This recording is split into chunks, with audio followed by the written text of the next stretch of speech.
murid SMA yang ngerokok lalu ketahuan kepala sekolahnya dan ditampar gitu sama kepala sekolahnya. Gue pengen coba bedah ini dari sisi keluarga, terutama dari pihak orang tua gitu ya.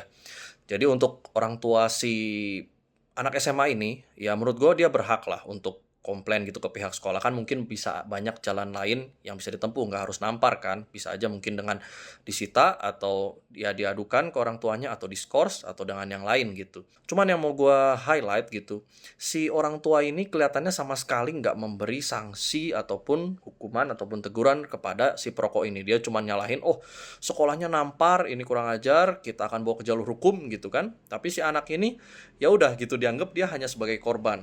Padahal jelas yang dia lakukan itu melanggar aturan dan ini aturan yang cukup fatal gitu ya. Dia ngerokok dan ini malah dibela satu angkatan. Kalian bayangin aja gitu.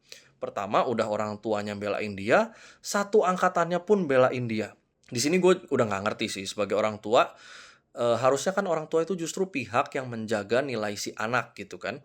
Dia menjaga nilai-nilai baik si anak yang justru kalau begitu anak itu mungkin ketemu teman, ketemu dunia luar, banyak nilai-nilai lain yang mungkin mencoba merusak dia gitu. Justru harusnya dalam keluarga sebagai orang tua, sebagai keluarga inti, itu yang menanamkan nilai-nilai baik, ini malah dibelain gitu dia dengan melakukan kesalahan seperti ini. Ini kalau cara didik anaknya seperti ini masa depannya karakternya akan sulit gitu. Dia akan ngerasa benar terus mungkin, dia akan bisa melakukan apa saja. Dan bahkan di sini gue juga bingung sama orang tua teman-teman seangkatannya gitu. Ini kan ceritanya solidaritas, seangkatan belain dia, mogok sekolah tuh satu angkatan. Ini apa orang tua teman-temannya juga biarin aja anak-anaknya nggak pergi sekolah dengan dalih solidaritas? Padahal jelas gitu dalam hal ini merokok di sekolah itu salah gitu. Dan tadinya gue tuh mikir, wah ini mungkin ke depannya akan susah gitu untuk anak ini. Tapi ternyata belum ke depannya pun udah dapet sanksi sosial yang luar biasa gitu ternyata dari masyarakat. Kasus ini viral dan kita bisa lihat gitu kalau foto dia udah kesebar dan juga ternyata sekarang perusahaan-perusahaan itu udah nge-blacklist si sekolah ini gitu. Kalian bisa lihat di beritanya kalau perusahaan-perusahaan tuh udah nge-blacklist lulusan angkatan tahun sekian dari sekolah ini. Sekarang susahnya nyari kerja itu kayak apa gitu kan.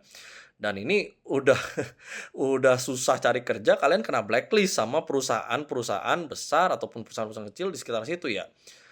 Ya selamat aja gitu. Ternyata konsekuensi dari apa yang kalian lakukan dengan dalih solidaritas, dengan itu ternyata udah datang begitu cepat gitu kan ya.